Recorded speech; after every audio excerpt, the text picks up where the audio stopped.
तहजुद जी नमाज़ हिकिड़ी वॾी बाबरकत नमाज़ आहे ऐं हीअ नमाज़ सलातुल लैल यानी राति जी नमाज़ुनि मां आहे ऐं राति जो इबादत करण जा वॾा फ़ज़ाइल बयानु कया विया आहिनि। तहजुद जी नमाज़ हुज़ूर अलैहिस्सलातु वस्सलाम जी सुन्नत आहे असां लाइ।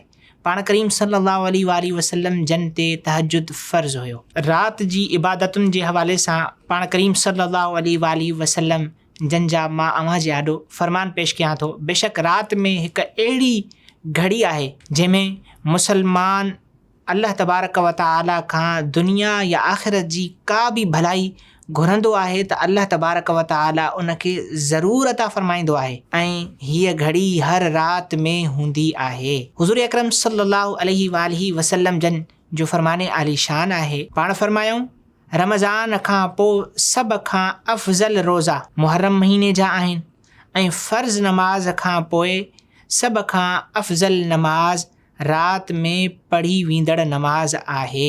हिन मां साबित थिए थो त राति में इबादत करणु ऐं राति में अल्लाह तबारक व तआला जी बारगाह में हाज़िर थी नमाज़ पढ़णु केॾो बाबरकत आहे। बेशक जन्नत में कुझु अहिड़ा महल आहिनि जिन में आर पार नज़र ईंदो आहे। अल्लाह पाक ही महलात उन्हनि माण्हुनि लाइ तयारु फ़रमाया आहिनि जेको मोहताजनि खे मानी खाराए, सलाम खे आम करे ऐं जॾहिं राति जो माण्हू सुम्हियल हुजनि उन वक़्त में नमाज़ पढ़े।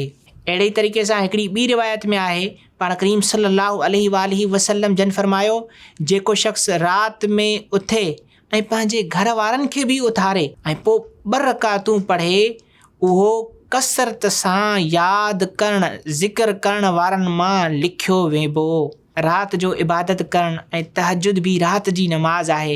हीअ केॾी न बाबरकत नमाज़ आहे त अव्हां बि कोशिशि कयो तहजुद जी नमाज़ पढ़ो ऐं हीअ क़बूलियत जो वक़्तु बि आहे जीअं त अव्हां हदीस पाक बि ॿुधी अल्लाह तबारक व तआला असांखे अमल करण जी तौफ़ीक़ अता फ़रमाए। Social media Sindhi Dawat Islami platforms के लाइक्स फॉलो शेयर कयो सब्सक्राइब कयो।